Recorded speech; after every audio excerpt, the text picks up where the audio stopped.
Muito bem, pessoal. Dando continuidade ao nosso curso de História no LACENEM, falaremos sobre a história dos povos indígenas e a formação sociocultural brasileira. Veremos então a importância histórica dos mais variados povos indígenas no processo de construção da cultura e da identidade brasileira. E para iniciar o nosso assunto, vamos ver um vídeo abordando então alguns aspectos da cultura e da história indígena. Roda o vídeo aí, produção.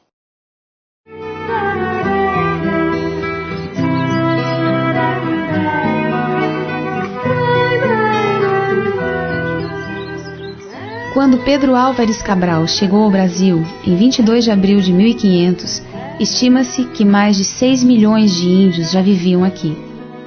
Ao longo do litoral se espalhavam os povos indígenas do grupo Tupi-Guarani, como os Potiguar, Tabajara, Caeté, Tupinambá, Aimoré e Carijó. Mais para o interior viviam os Bororo, Timbira e Machacali, entre muitos outros.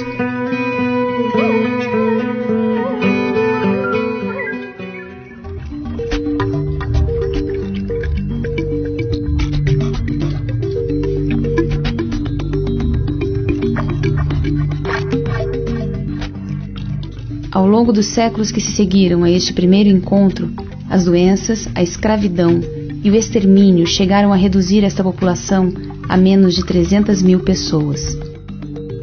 Por outro lado, após um século de políticas voltadas ao atendimento das populações indígenas, atualmente já são mais de 800 mil aqueles que se intitulam índios. A cultura indígena contribui enormemente para a formação da cultura brasileira como um todo. Tal contribuição é visível, por exemplo, na apropriação feita pela língua portuguesa de algumas palavras de origem indígena, que continuam possuindo seu significado original, como caboclo, canga, catapora, pipoca e mandioca. A agricultura também sofreu influência indígena, através do uso de técnicas agrícolas, como a coivara, que se baseia na derrubada da mata nativa e na queima da vegetação para a realização do plantio.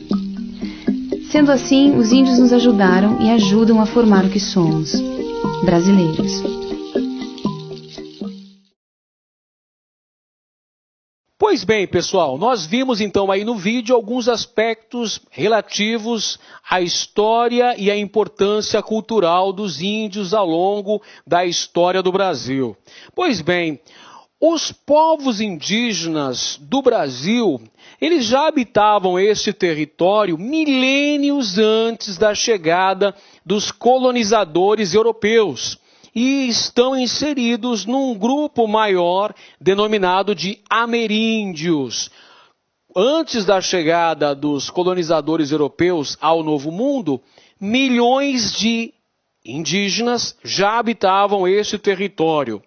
Por ocasião da descoberta do Brasil em 1500, a chamada conquista do território brasileiro pelos portugueses, os povos nativos já eram compostos por diversas tribos que sobreviviam através da caça, da pesca, da coleta e da agricultura itinerante e desenvolviam culturas bastante diferenciadas. Calcula-se que quando da chegada dos portugueses ao Brasil, vivessem aqui neste território aproximadamente 6 milhões de índios. Esse percentual, esse número foi reduzido para cerca de 300 mil em meados do século XX. Em razão do progresso da colonização, em razão das guerras, das doenças, dos conflitos, enfim, pelos mais variados motivos. Quando da chegada dos portugueses, então havia uma grande multiplicidade de etnias, de nações indígenas que habitavam o enorme território brasileiro.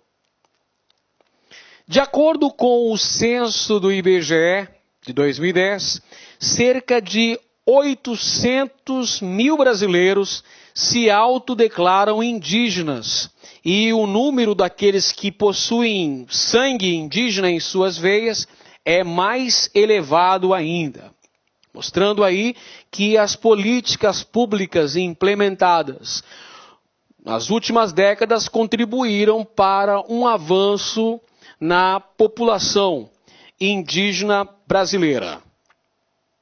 Bem, vamos então começar falando sobre a chamada pré-história brasileira. O que vem a ser a pré-história brasileira?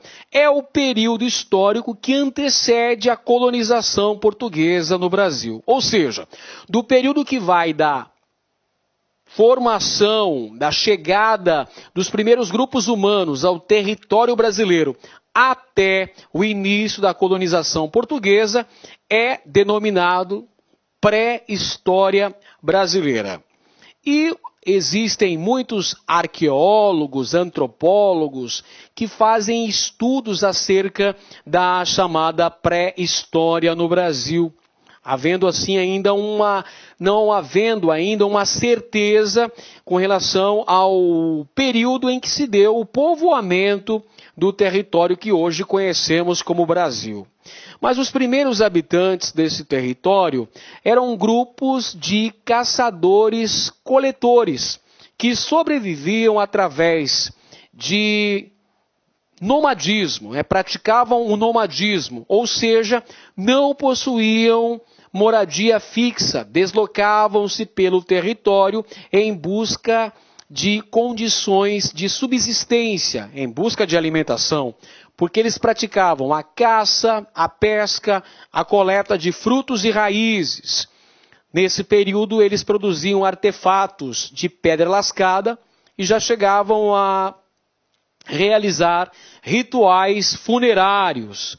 Desenvolveram também os adornos corporais, as pinturas rupestres, que existem diversos sítios arqueológicos pelo Brasil. Por exemplo, em Lagoa Santa, Minas Gerais. Ou então, por exemplo, no Piauí também existem diversos sítios arqueológicos que são estudados por arqueólogos brasileiros e também arqueólogos de outras partes do mundo. Depois vieram os agricultores e ceramistas, que já praticavam o seminomadismo e dedicavam-se à prática da cerâmica e da agricultura. Começam a domesticar as plantas. Evidente que esse processo de evolução de caçadores-coletores para agricultores e ceramistas não obedeceu a uma evolução linear do ponto de vista histórico. Esses diferentes povos que habitavam o território brasileiro apresentavam variadas formas de cultura, uma diversidade que perdura até os dias atuais e continua, e que segue em constante transformação. Em relação à organização social indígena, eles estavam em sociedades comunais, ou seja, onde não existia a propriedade privada da terra. Eram comunidades igualitárias e descentralizadas, ainda que fossem estratificadas e com papéis nítidos e excludentes, com moldes em divisão do trabalho e status em moldes tradicionais. Entre os critérios básicos para a concepção de lideranças tribais estavam a competência, o prestígio e o carisma pessoal.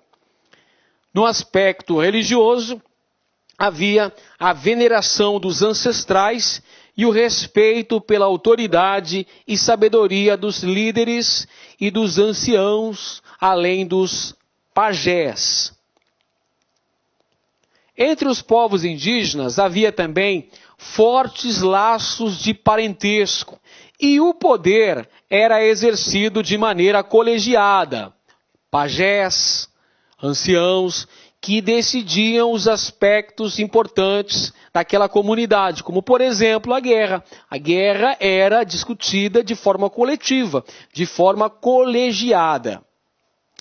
O contato estabelecido entre as mais diferentes tribos, entre os diversos grupos indígenas, acontecia através de relações de troca, relações de comércio, relações de cortesia também, relações de comemoração, de rituais, de cooperação, de parentesco ou afinidade, geralmente casando-se elementos de uma determinada nação com elementos de outra nação. Estabeleciam-se laços de aliança, mas os conflitos também eram um aspecto bastante relevante. As guerras intertribais eram também uma constante. Para algumas etnias, inclusive, meus amigos, as guerras se constituíam em importantes atividades que representavam um relevante elemento cultural. Por que para algumas etnias a guerra tinha um valor simbólico, um valor relevante? Porque era através da guerra que se obtinham prisioneiros de guerra. E qual era a função da obtenção desses prisioneiros de guerra? Para serem devorados nos chamados rituais antropofágicos. Por isso que para algumas etnias da nação Tupi, a guerra se constituía num importante elemento cultural, porque era através da guerra que se obtinham os prisioneiros. Prisioneiros estes que eram devorados nos rituais antropofágicos. O que significa isso? Significa, meus amigos, que havia uma crença entre certas nações indígenas de que, devorando a carne do inimigo, você estaria não apenas vingando-se da morte de seus parentes, você também estaria adquirindo a força, a bravura, a coragem daquele guerreiro inimigo. Portanto, o ritual antropofágico tinha esse significado cultural para algumas nações indígenas, dentre eles os tupinambás. Falei para vocês agora há pouco que havia uma divisão social do trabalho entre as comunidades indígenas. Pois bem, haviam as tarefas masculinas, como por exemplo, a arte da guerra, a caça, a pesca, a liderança tribal, a construção da taba, a construção da aldeia, certos tipos de arte e ornamentos corporais, os rituais religiosos, os rituais xamânicos, a derrubada da mata para a preparação da lavoura e do plantio. Essas eram todas atividades desempenhadas pelos homens. Ao passo que para as mulheres estava a colheita das plantações, a preparação dos alimentos, a fabricação de utensílios, como cestos, por exemplo, ou redes, tecidos, adornos, o cuidado com a prole, cuidado com os filhos e também com os mais velhos. A educação das crianças era uma tarefa de todos na aldeia e havia um grande estímulo para a autonomia das crianças. Geralmente, entre os povos indígenas que habitavam o Brasil, nós tínhamos tanto famílias monogâmicas quanto famílias poligâmicas. Entretanto, havia o predomínio da poliginia, ou seja, geralmente o homem tinha várias esposas, de acordo com a importância que este indivíduo possuía dentro da aldeia. Ele tinha um maior número de mulheres. Se fosse, por exemplo, um guerreiro importante para aquela nação, ele teria várias companheiras. Outro aspecto importante da cultura indígena é a realização de rituais de passagem, esses rituais que eram conduzidos pelos pajés, os líderes xamânicos dessas comunidades.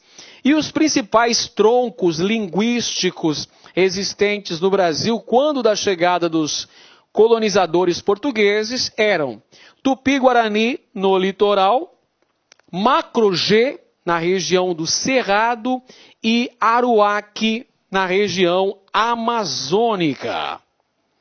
Em relação à cultura indígena, nós temos aqui o pajé como sendo responsável pela transmissão dos conhecimentos, pela transmissão dos valores culturais, pela parte religiosa, liderando a realização desses rituais xamânicos, além da parte medicinal.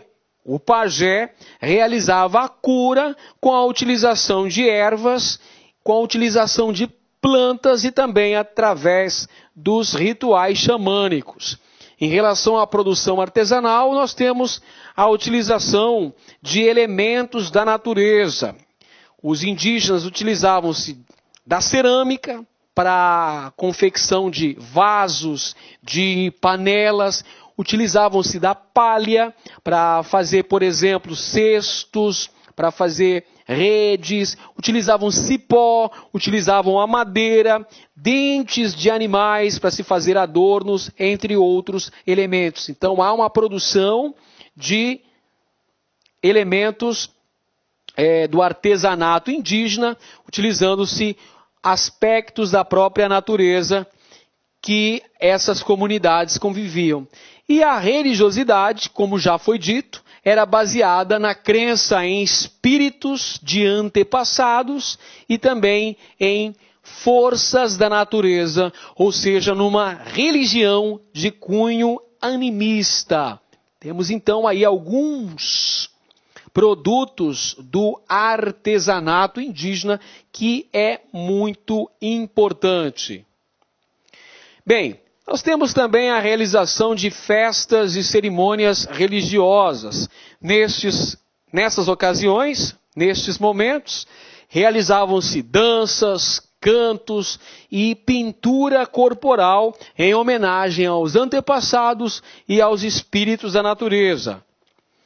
De acordo com estudos antropológicos, existe um grande número, um variado número de línguas indígenas, entre 200 e 270 línguas indígenas catalogadas pelos antropólogos atualmente. Os indígenas apresentam diferentes rituais, diferentes referenciais culturais, com tradições religiosas, com produção artesanal, músicas, hábitos sociais, festejos peculiares, entre outros aspectos. Cada nação tem a sua própria maneira de encarar o universo e sua colocação dentro do mesmo. Pois bem, agora vamos falar sobre a questão do contato, ou seja, a chegada do colonizador ao território que já estava habitado pelos mais variados povos indígenas. De que maneira que se deu o primeiro contato entre os povos indígenas do litoral brasileiro e os portugueses que conquistaram esse território? Inicialmente ocorreu uma relação até certo ponto pacífica entre as tribos indígenas do litoral e os povos, os portugueses, que se estabeleceram aqui na América. Bem, a princípio, entre 1500 e 1530, quando não houve uma colonização efetiva do território da América Portuguesa, os colonizadores se dedicaram apenas à extração do pau-brasil, contando com a participação dos povos indígenas através do escambo. Então há uma relação até certo ponto, amistosa entre os povos indígenas e os colonizadores europeus. Entretanto, com o avanço da colonização, com a introdução da lavoura de cana-de-açúcar, quando os portugueses começam a tomar as terras dos indígenas, começam a escravizá-los, então essas relações passam a ser bastante litigiosas, começam a ocorrer uma série de conflitos entre os dois. Vamos lá. Acontece então um choque cultural, o contato inicial, a chegada do europeu, vendo aqui o índio que já habitava o território da América Portuguesa, da América, o que hoje a gente conhece como território brasileiro.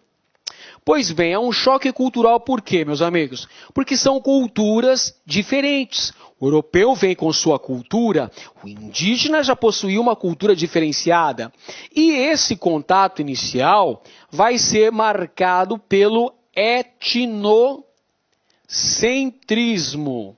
Ou seja, o europeu vai olhar para a cultura indígena como sendo inferior à sua. O europeu, o colonizador português, vai tratar de impor os seus valores, as suas leis, a sua língua, a sua religião, enfim, os seus aspectos culturais. E isso vai acabar gerando exploração, escravidão e, em muitos casos, genocídio, ou seja, o massacre das populações indígenas, que vão perder suas terras e que vão perder parte de sua identidade cultural, porque serão obrigados a se converter ao cristianismo e adotar práticas culturais dos europeus. Vai acontecer o processo da catequização. Os padres da Companhia de Jesus, os padres jesuítas, vêm para a América no sentido de converter os povos indígenas para a religião cristã. Isso vai contribuir para a perda significativa da identidade cultural dos povos indígenas. E vai acontecer também, meus amigos, a escravização através da chamada Guerra Justa. O que seria a Guerra Justa? A Guerra Justa seria um aspecto da legislação portuguesa que dava aos mesmos o direito de escravizar ou de caçar os índios. Sempre que os índios não aceitassem a conversão ao cristianismo, não aceitassem a colonização dessas terras, eles perdiam o status de súditos do rei de Portugal e poderiam ser escravizados. Esta é a chamada Guerra Justa, que contribuiu para a dizimação de diversas sociedades indígenas no Brasil durante o período colonial, fazendo surgir, por exemplo, as bandeiras de caça ao índio, ou bandeiras de sertanismo de contrato, que dedicavam-se a perseguir aldeias indígenas, capturar esses indígenas e vendê-los como escravos. Quais seriam as atitudes tomadas pelos povos indígenas diante do avanço da colonização? Então, são várias atitudes. Os índios poderiam se aliançar aos colonizadores ou aceitar a subjugação. Os índios podiam resistir e lutar bravamente para tentar expulsar os colonizadores de seus territórios. Ou os índios poderiam fugir para o interior do território, fugir para áreas mais distantes, onde ainda não havia a colonização. De todos os aspectos, de todas as formas, os índios acabavam perdendo, acabavam sendo prejudicados. Então, anote aí, uma característica marcante de todo o período colonial brasileiro foram os constantes atritos, os permanentes conflitos envolvendo os mais variados povos indígenas e os portugueses ao longo de todo o período de colonização do Brasil. Então, foram constantes esses atritos envolvendo os índios e os colonizadores. Os índios, evidentemente, defendendo suas terras, defendendo sua cultura, não querendo ser escravizados, e os portugueses a fim de expropriá-los, a fim de escravizá-los, a fim de exterminá-los.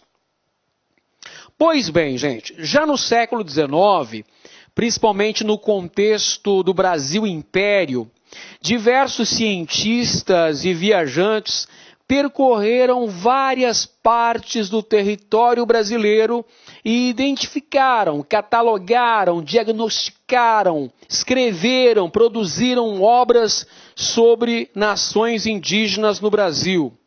Principalmente cientistas estrangeiros que passaram pelo país, como por exemplo o Barão Langsdorff, que percorreu territórios de Minas Gerais, Goiás, Mato Grosso, Pará e entrou em contato com várias nações indígenas. No século XIX nós temos a representação do indígena através da literatura, do romantismo brasileiro, que vai apresentar um indígena idealizado como o herói nacional. Como é que isso funciona? Olha, isso vai funcionar da seguinte maneira. Precisava-se criar um herói nacional. E quem seria o herói nacional para o Brasil? O herói seria o índio, mas um índio idealizado, um índio, vamos dizer assim, europeizado. É o mito do bom selvagem de Rousseau. Então, obras como O Guarani, Iracema, do escritor José Martiniano de Alencar, são exemplos dessa idealização do índio dentro da sociedade brasileira. Então, obras como Iracema, olha o romantismo brasileiro aqui, nesta tela de José Maria de Medeiros, Iracema. O Guarani, olha essa outra tela, da primeira missa no Brasil, de Victor Meirelles. Essa é uma pintura do romantismo brasileiro. Foi produzida em 1860.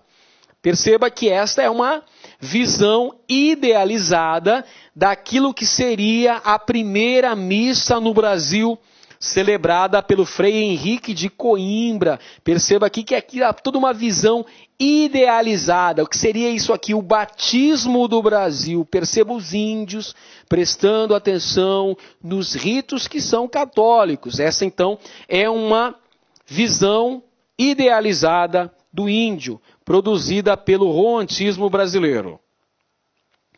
No século XX, cientistas sociais buscavam compreender suas formas de organização, relações de parentesco, ritos de iniciação, formas de artesanato, de alimentação, as danças, as músicas e seu universo mítico, bases da compreensão da sua origem e força maior da sobrevivência do grupo.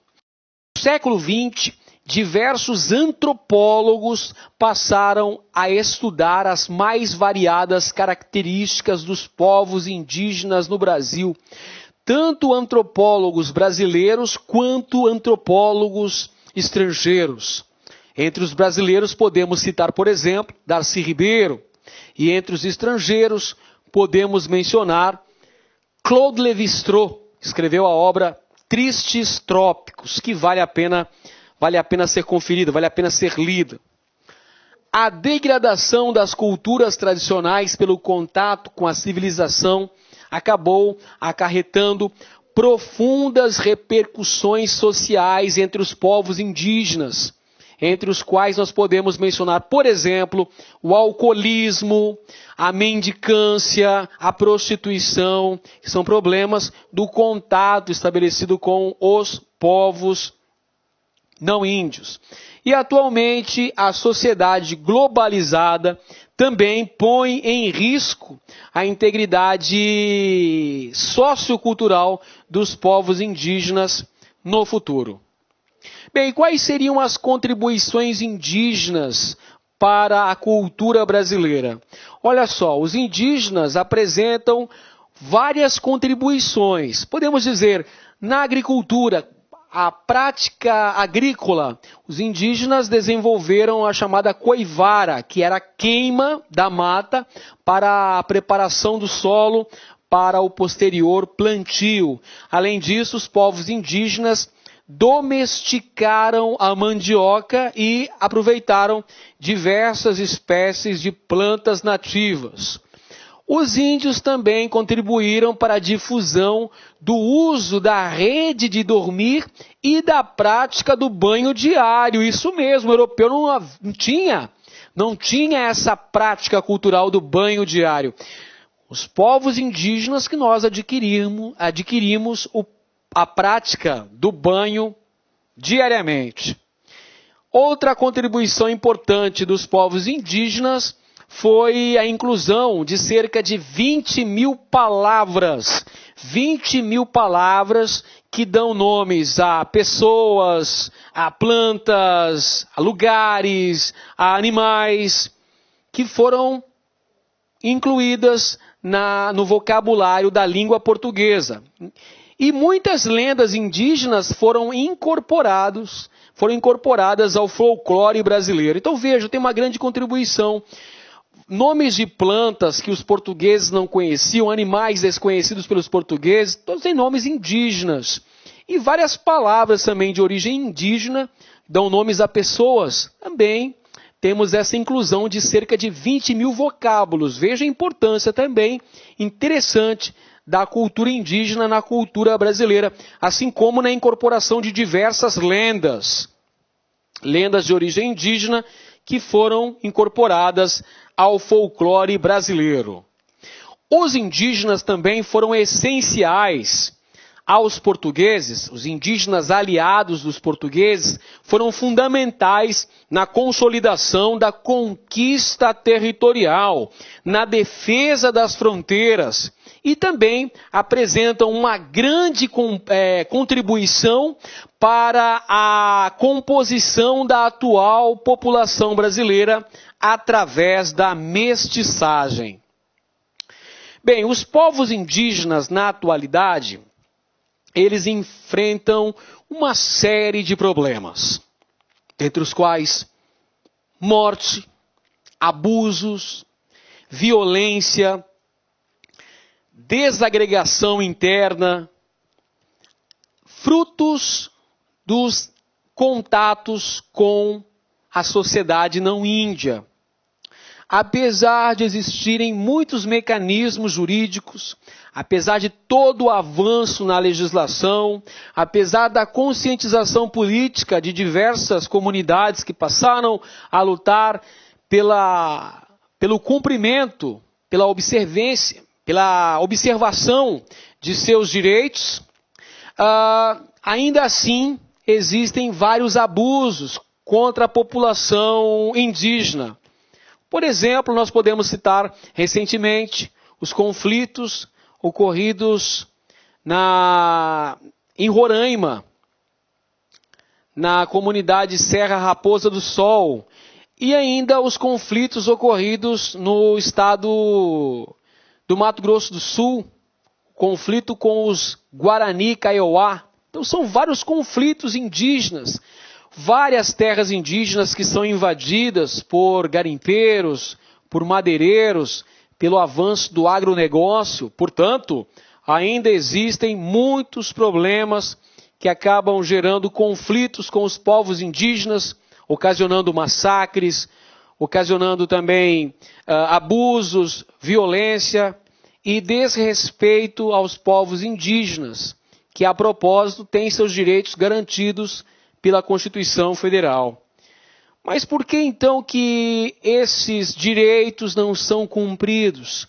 Evidentemente, meus amigos, porque existem muitos interesses políticos, muitos interesses econômicos e culturais em jogo.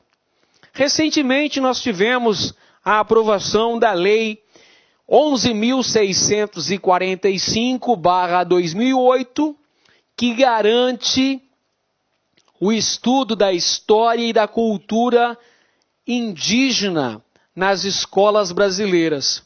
Na verdade, essa lei é um complemento da Lei 10.639 de 2003, que garantia a obrigatoriedade do ensino de história e cultura africana. Então, aqui foi incluído também a obrigatoriedade do ensino de história e cultura indígena em todas as escolas de educação básica em nosso país. Devemos contribuir para que isso se torne realidade em nosso país. Afinal de contas, os povos indígenas contribuíram de maneira eficaz, de maneira significativa para a formação sociocultural brasileira. Pois bem, amigos, isso era o que tínhamos para hoje. Um grande abraço a todos e até a próxima aula. E aí, pessoal, gostou da aula de história? Então curta e compartilhe.